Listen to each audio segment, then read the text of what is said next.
దేశం మొత్తం ఒకేసారి ఎన్నికల నిర్వహణకు సంబంధించిన జమిలీ బిల్లుకు కేంద్ర కేబినెట్ ఆమోద ముద్ర వేసింది. సమగ్ర బిల్లు పార్లమెంటు ముందుకు చర్చకు రానుంది. దేశంలో వేర్వేరుగా ఎన్నికల నిర్వహణ దేశ ప్రగతికి ఆటంకంగా పరిణమిస్తోందంటూ కేంద్రంలోని బీజేపీ మొదటి నుంచి వాదిస్తోంది. ఈ మేరకు ప్రధాని మోదీ నేతృత్వంలో జరిగిన కేబినెట్ భేటీలో ఆమోద ముద్ర వేసినట్టు తెలుస్తోంది. ఇదే విషయానికి సంబంధించి మరి లైవ్ అప్డేట్స్ మా కరెస్పాండెంట్ భాస్కర్ అందిస్తారు. Bhaskar, over to you.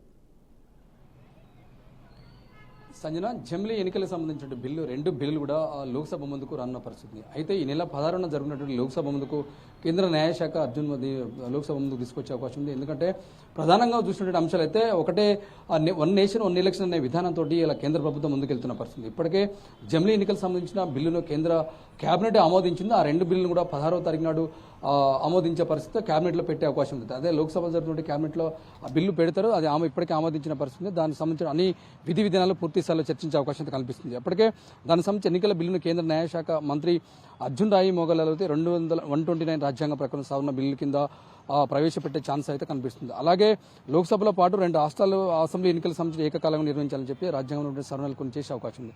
ప్రధానంగా చూసుకుంటే ఇప్పటికే అలాగే మూడు కేంద్రపాలిత ప్రాంతాలను సంబంధించిన చట్టాలను రాజ్యాంగ సవరణలో భాగంగా అనేక అనుసంధానం చేసేలా చట్టాలను సవరించడానికి సంబంధించి అనేక చర్యలు తీసుకుంటూ పరిస్థితుంది.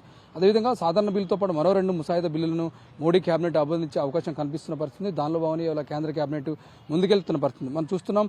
అదేవిధంగా హోంమంత్రి అమిత్ షా సూచనల మేరకు ప్రధానమంత్రి నరేంద్ర మోదీ, హోంమంత్రి అమిత్ షా సూచనల మేరకే ఈ బిల్లును కూడా పెద్ద మొత్తంలో చర్చ జరుగుతున్నాయి. అది లోక్సభ ముందు కూడా వచ్చే అవకాశం కనిపిస్తుంది. అదేవిధంగా మాజీ రాష్ట్రపతి రామ్నాథ్ కోవింద్ ఆధ్వర్యంలో ఈ కమిటీ వెల్లడించిన పరిస్థితి. ఇప్పటికే రాజ్యాంగంలో అనేక సవరణలు చేసినటువంటి అంశం మనకు తెలిసిందే. అయితే ప్రధానంగా చూసుకుంటే ఒకటే దేశం ఒకటే ఎన్నిక నేపథ్యంలోనే ఇవాళ కేంద్ర ప్రభుత్వం తీసుకున్నటువంటి అనేక అంశాల్లో ఇలా పెద్ద మొత్తంలో చర్చ జరుగుతున్న పరిస్థితి. ఆ నేపథ్యంలో తీసుకున్నటువంటి కేంద్రం ఎన్నికల విధానానికి సంబంధించిన బిల్లును రేపు 16వ తారీఖు లోక్సభలో ఆమోదించే అవకాశం ఇప్పటికే దానికి ఆమోదం తెలిపినట్టు చేస్తుంది. ఈ రెండు బిల్లులను కూడా లోక్సభ ముందుకు ప్రవేశపెట్టే అవకాశం కేంద్ర న్యాయశాఖ మంత్రి తీసుకొస్తున్న పరిస్థితి. అంటే దీనికి ప్రధానంగా సంబంధించిన అన్ని అంశాలు ఈ న్యాయపరంగా ఉన్నటువంటి చిక్కులు కావచ్చు, టెక్నికల్ ఉన్న ఇష్యూలు కావచ్చు, రాజ్యాంగ పరంగా వచ్చే అన్ని అంశాలు కూడా పూర్తిగా చర్చ జరిగినట్టు తెలుస్తుంది.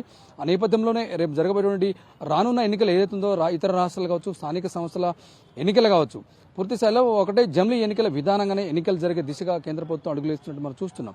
అయితే ఎందుకంటే గతంలోనే అనేక సందర్భాల్లో ప్రయత్నం చేసిన కేంద్ర ప్రభుత్వం రెండు పర్యాలు కేంద్రంలో బీజేపీ పార్టీ అధికారంలో ఉన్నా కూడా అది జరిగినటువంటి అంశాన్ని మూడోసారి మళ్ళీ కేంద్రంలో బీజేపీ పార్టీ అధికారంకి వచ్చిన తర్వాత పెద్ద మొత్తంలో ఈ అంశాన్ని తెర మీద తీసుకొచ్చింది కేంద్ర ప్రభుత్వం.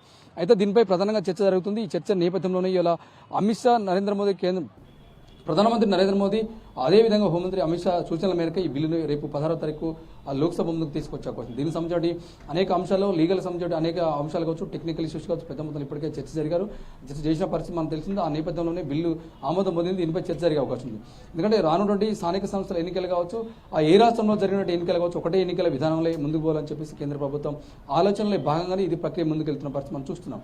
అయితే అట్ ది సేమ్ టైం ఆ నేపథ్యంలోనే ప్రధాన ప్రతిపక్ష పార్టీలు ఇప్పటికే అన్ని పార్టీలు కూడా దేశంలో 47 పార్టీల్లో ఇప్పటికే 28 పార్టీలు ఆమోదం తెలిపి మిగతా పార్టీలు ఆమోదం తెలిపాల్సిన అవసరం ఉంది. ఇప్పుడైతే ప్రతిపక్ష పార్టీలు ఈ ప్రభుత్వం విమర్శించిన నేపథ్యంలో కూడా ఈ బిల్లులు తీసుకొచ్చే విధానంలో ఎక్కడ కూడా వెనుక తగ్గినట్టు మనకి కనిపిస్తలేదు.